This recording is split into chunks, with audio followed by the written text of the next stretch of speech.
Trevor, there's one blemish on the record so far. That's, of course, when Calgary came here and won. So how much are you guys looking forward to going to their house now and getting a chance back at them?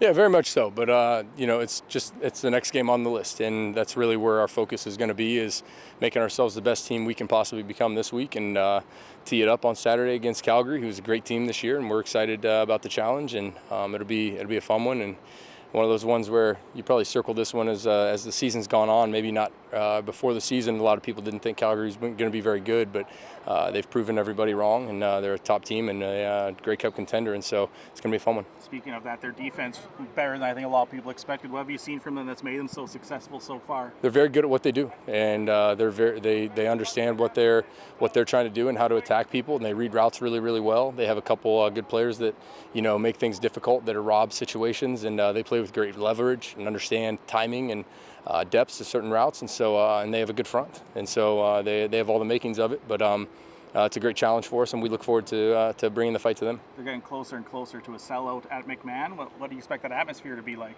Awesome. That's what you live for. You don't you're not 8 years old in your backyard saying like 17 people in the stands. It's a sellout crowd, and the crowd's going crazy. So that's what we're looking forward to. But I know there'll be a sea of green there as well. When you look at that film from Calgary, was it more of what you guys weren't able to do? And can you exploit that defense, or do they just play so well you got to sort of reimagine?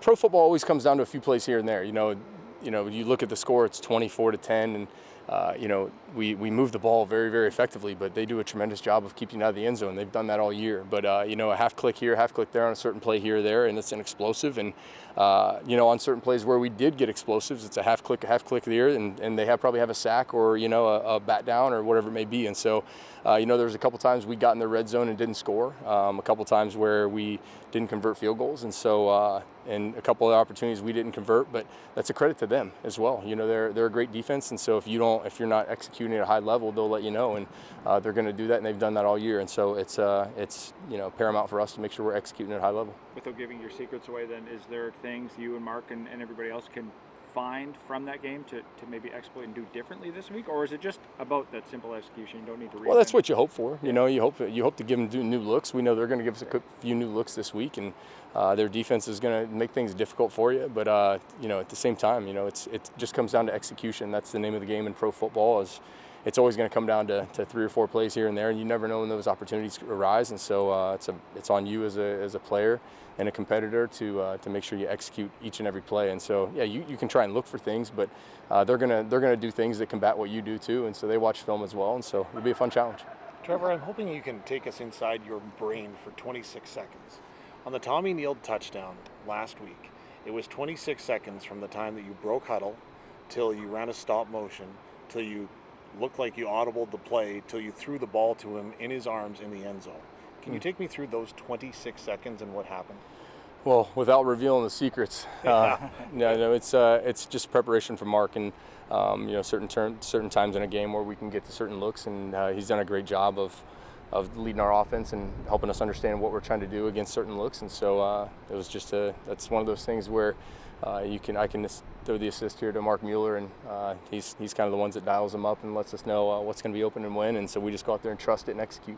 Preparation obviously has to meet communication at that point. How critical is that, and how did you do it? It's gigantic, because communication is everything. And I tell our receivers, communication by location of the football. A lot of times, which shoulder I throw it to is telling them where to run with after the catch. And so everything's about communication. And so if we're communicating at a high level, understanding what we're trying to do, then it's always going to make everything easier. But that being said, they're pros too, and so they make it difficult, and so it's on us to make sure that we continue to execute. But last week was last week in terms of what we were trying to attack a defense doing, and this week will be a new plan and new life and a new way for us to get better. Because I'm superstitious, I watched the play 14 times. Did it seem like slow motion in front of your eyes? Why 14? Because I didn't want to stop at the one before. Oh, and that was when I figured I finally got it. 13th man. I mean, maybe it's. I know. But 2013, we won the cup. So No, what was the question again? Was it slow motion for you? I was just kind of waiting on Tommy to get out of his break or get out of his double move, and so I was just trying to hold the safety long enough to where I could kind of laser it to him on the seam route, and so they switch released and did a good job with it, and I was just trying to hold the safety just enough time, and so I kind of even had to double hitch it a little bit and then throw it off of not a normal hitch up rhythm sort of a deal. And so I just kind of let it go. And then I knew Tommy was going to have to take a hit, and he did, and he ate it and held on to it and got everybody fired up.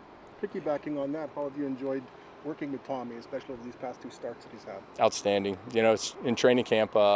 It was about 3 or 4 days in, and I asked the coaches to let me get some reps with him because he's just done such a great job understanding, his depth and timing and how to win in certain routes and understanding leverage. And he's one of those big body guys where you don't realize how big he is. He's 6'4", he's gigantic, and he has great hands, and he's just a tremendous guy too. And so getting some reps with him in training camp, they ended up paying dividends here when he ended up entering the starting lineup after he came back from his ankle. And so he's a guy that we're very fortunate to have, and he's doing a tremendous job. Question 2 of 3 for you today. Who came up with Clifford the Big Red Dog? Was that your concoction? I wish. I just kind of I asked Mace, I was like, hey, this guy's pretty good, huh? He goes, Clifford? And I was like, his last name's Clifford? I thought it was Collins. And he was like, no, he's the Big Red Dog. And so, yeah, you'd have to ask Mace, and maybe there's another chain link that goes up higher. I invented another record, most touchdown passes by a Rider quarterback after first 24 regular season starts. You, Henry Burris, and Glenn Dobbs are tied at 42, which is the record. Oh, wow. When you consider the length of time this franchise has been in existence and your background with Henry, how cool is that? It's really cool. Yeah, I can always count on you to make a new record and make me look better in the media. So appreciate that. But no, it's to be mentioned in the same breath as somebody like Henry Burris. Never be on his level in terms of what he's accomplished in his career. But he was.